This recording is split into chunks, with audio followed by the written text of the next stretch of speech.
Greetings, Internet. I'm the modern Marxist, but you can call me Mark. I've been seeing a lot of news about China lately, as the US propaganda machine churns out asinine stories about exploding helmets and fish being eaten alive. So I thought we'd talk about China today. In particular, I'd like to talk about China's current president, Xi Jinping, and his philosophy of Xi Jinping thought. As some of you may have heard, Xi Jinping thought has been inscribed into China's constitution. Western media has portrayed this as Xi forcing his will upon the people of China, but they never actually talk about what the philosophy is. Maybe we're all getting worked up over nothing. Maybe, just maybe, it's being added to the constitution because it's a good idea. So that being said, let's talk about Xi Jinping thought, and then you can decide for yourself if you think China was right to add it to their constitution. Xi Jinping thought is a clearly defined 14-point philosophy. So let's go through each point. First is maintaining the leadership of the Communist Party over work in China. Given that the Communist Party is on the side of the workers, I'd see this as a good thing. Second is taking a people-centric approach to economic development.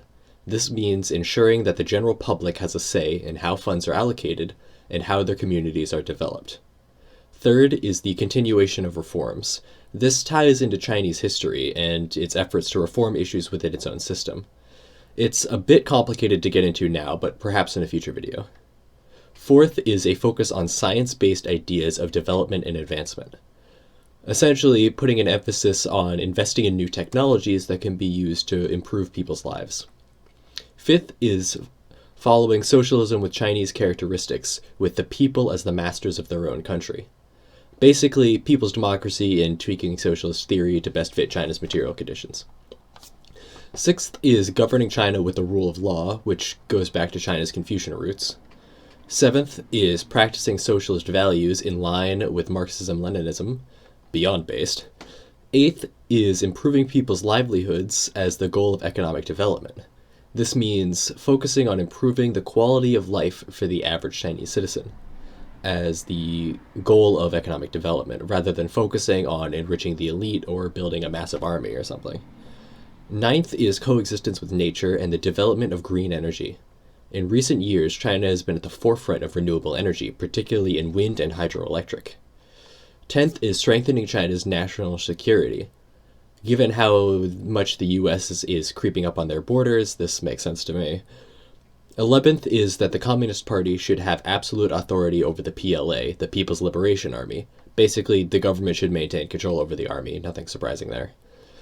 12th is promoting the one country, two systems approach for Hong Kong and Macau, as well as pushing for the reunification with Taiwan. 13th is establishing a common destiny between the people of China and other peoples around the world to create a peaceful international environment. And finally, 14th, improving the discipline of the Communist Party and fighting against corruption. That's it. That is what liberals have been having a meltdown over.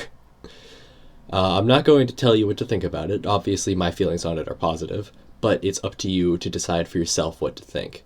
All I ask is that you dig a little deeper before giving in to the liberal outrage machine. That's all I have for you this week. Thanks for watching.